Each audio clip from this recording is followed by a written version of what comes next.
নমস্কার বন্ধুরা, আজকে নিয়ে এসেছি একটা নতুন রেসিপি, পিনাট বাটার চিকেন।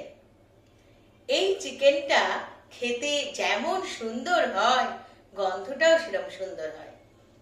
তাহলে চলে আসুন, দেখে নেওয়া যাক আমি পিনাট বাটার চিকেন কেমন করে রান্না করেছি। এই রেসিপিটার জন্য আমি অবশ্যই কিছু চিকেন,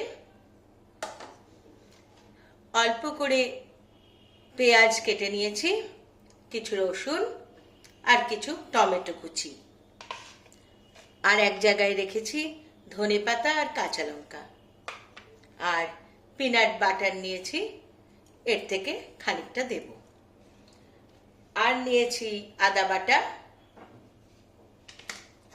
এবার প্রথমেই আমি চিকেনটাকে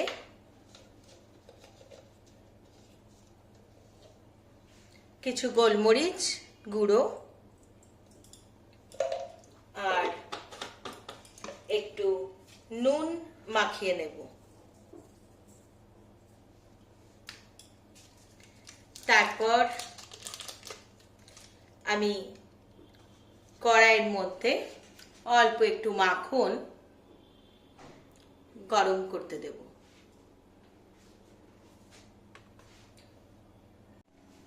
এবার কড়াইতে আমি অল্প একটু বাটার নিয়ে নিয়েছি। বাটারটা একটু গলে এসছে, আর মাংসটা আমি যে মাখিয়ে নিয়ে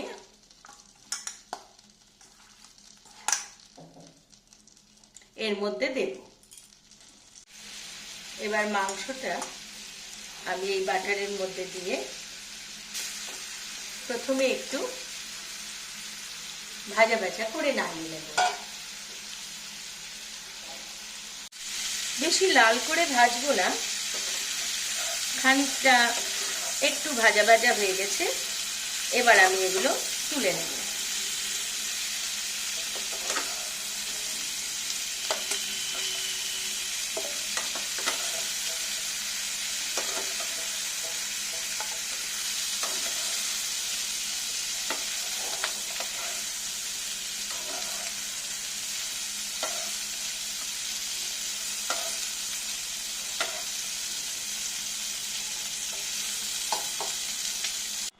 এবার ওই কড়াইয়ের মধ্যে অল্প একটু সাদা তেল দিয়ে নিলাম।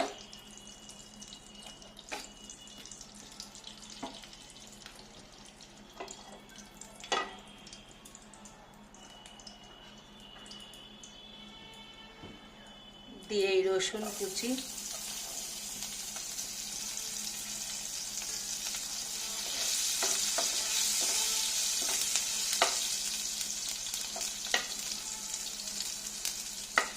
একটু নাড়িয়ে এবার পেঁয়াজ কুচি দিয়ে দেব। এবার পেঁয়াজটা ভাজতে থাকবো। এবার পেঁয়াজটা যখন অনেকটা ভাজা ভাজা হয়ে গেছে, আধ ভাজা মতন, তখন এর মধ্যে টমেটোটা দিয়ে দেব, আর কুচি করে রাখা কাঁচা লঙ্কা।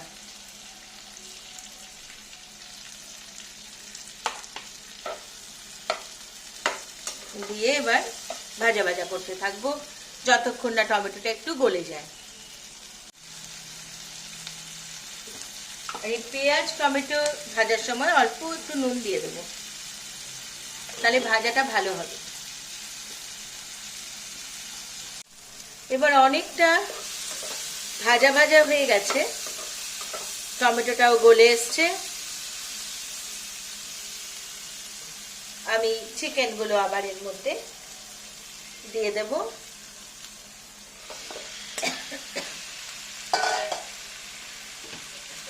এবার দেব আদা বাটা,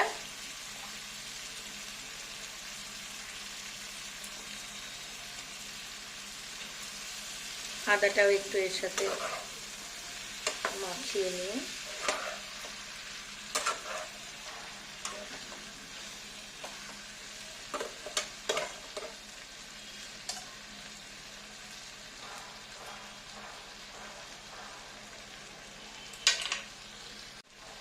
এইবার এই পিনাট বাটার থেকে আমি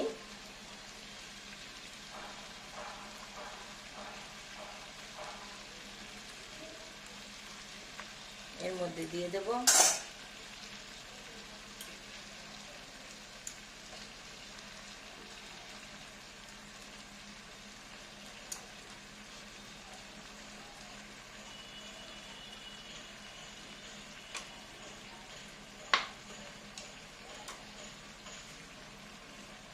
এই পিনাট বাটারটাতে নুন মিষ্টি কিছু দেওয়া নেই, সেই জন্য কোনো অসুবিধাই নেই। যেমন নুন মিষ্টি দেব তেমনই হবে। দিয়ে এবার আস্তে করে এটা মিশিয়ে নেব খুব ভালোভাবে। এবার এর মধ্যে দিয়ে দেব কিছুটা মিষ্টি স্বাদ অনুযায়ী।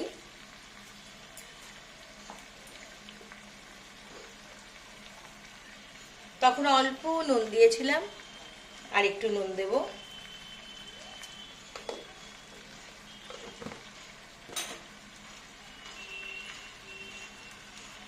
এবার জল দিয়ে দেব।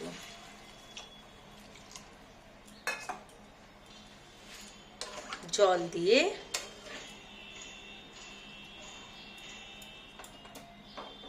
এটা ভালো করে নাড়িয়ে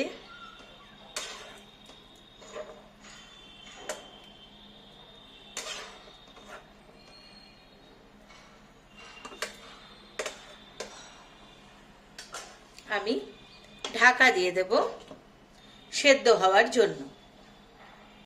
অনেক জল বেরিয়েছে, আমি নাড়াতেই থাকবো মাঝে মাঝে। আর এই জলটা শুকিয়ে একদম প্রথমে এক তেল ছাড়া করে নিতে হবে। তারপর আবার জল দেব গ্রেভির জন্য।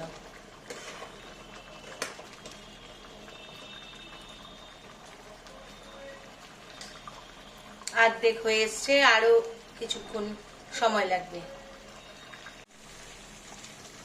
এবার আমার চিকেনটা হয়ে এসছে, গ্রেভিটা এর একটু ঘন ঘন থাকবে। এবার আমি এর উপর দিয়ে ধনেপাতা আর কাঁচা লঙ্কা ছড়িয়ে দেব। দিয়ে অল্প কিছুক্ষণ আঁচ কমিয়ে ঢেকে দেব, তাহলে ওটা তৈরি হয়ে যাবে।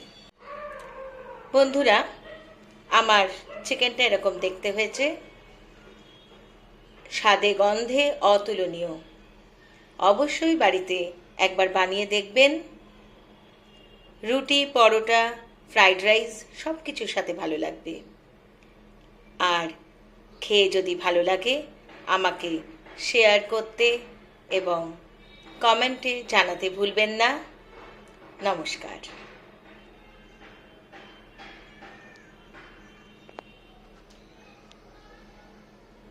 একটু ভেঙে দেখিয়ে দিচ্ছি কত সুন্দর চিকেনটা সেদ্ধও হয়েছে।